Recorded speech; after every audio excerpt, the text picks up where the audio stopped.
बच्चा 6 महीने का भी हो, पहली बार दूध देती है तो गाय भी उसका बहुत हेज करती है, और वैसा भैंस में बिल्कुल नहीं होता। भैंस में 80 to 20% चांसेस होते हैं, 20% हेज करने वाली होती है, फर्स्ट इलेक्शन भी आने वाली, और गाय के अंदर 90% गारंटी होती है कि वो अपने बच्चे से भी हेज करती ही होगी।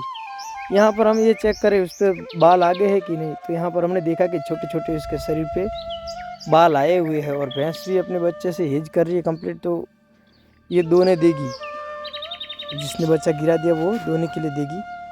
और ये मेरे ख्याल से इसके शरीर पे थोड़े थोड़े से बाल आए हुए हैं, तो ये मेरे ख्याल से 8 मंथ की गाभिन होगी, और उसने बच्चा गिरा दिया है। बच्चा गिराने का कारण आवश्यक तो नहीं होता, लेकिन गर्मी भी हो सकती है और कुछ खान पान में काफ़ी हो सकता है।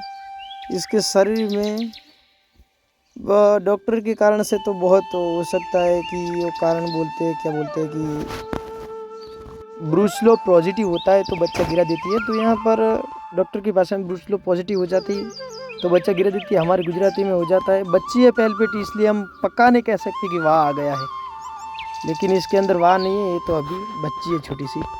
वाह के कारण भी बच्चा गिरा देती है, गर्मी के कारण भी बच्चा गिरा देती है, और तीसरा कारण ये हो जाता है कि खान पान में कुछ ध्यान न दे और कुछ खा लिया हो, जैसे सैंप की केचली खा ली हो, कुछ गर्म अधिक वस्तु उसने खा ली हो, तो बच्चा गिरा देती है।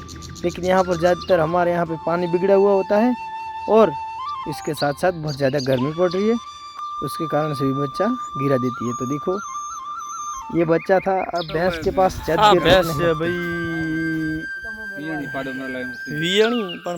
पाडू आयु मरेलो, और ऐसा किस कारण पे होता है मुझे कुछ पता नहीं है। भैंस की पोजीशन भी बरोबर है देखो, और पता नहीं कैसे कच्चा बच्चा दे दिया इसने, कुछ पता ही नहीं चला। हाँ कच्चा भी नहीं है, पक्का नहीं है, ब्याही भी नहीं है, कुछ पता भी नहीं चलता ठीक से, क्योंकि नहीं इसने बड़ा किया है, नहीं इसमें अच्छा माथ नाखो दे। तो फिर हम थोड़ी सी पैल्पेटी बच्ची है तो दोहने की कोशिश भी करते हैं कि क्या दोहने देती है कि नहीं। तो यहाँ पर आंचर 4 कंप्लीट चेक किया जा रहा है, तो आंचर तो 4 है, लेकिन पैल्पेटी बच्ची है तो थोड़ा सा हिलडुल करेगी फिर दोहने देगी। तो थोड़ा सा हिलडुल करने के बाद भैंस खड़ी तो नहीं रहती है, लेकिन इसको दूध भी देती है। इसको भैंस आपकी ज्यादातर ऐसा करते हैं कि ब्याने के बाद अधूरा बच्चा दिया तो छोड़ देते हो, लेकिन ऐसे छोड़ना नहीं चाहिए।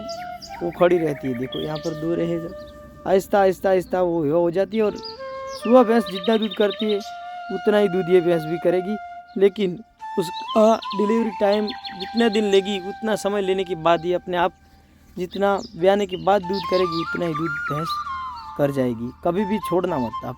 और उसको खिलाने में आपको अजमा और गुड़ खिला दो तो उसका पेट में रहा हुआ मैल गिर जाता है और भैंस फिर से दूध पे चढ़ाएगी। चलो वीडियो अच्छा लगा तो लाइक करें, धन्यवाद।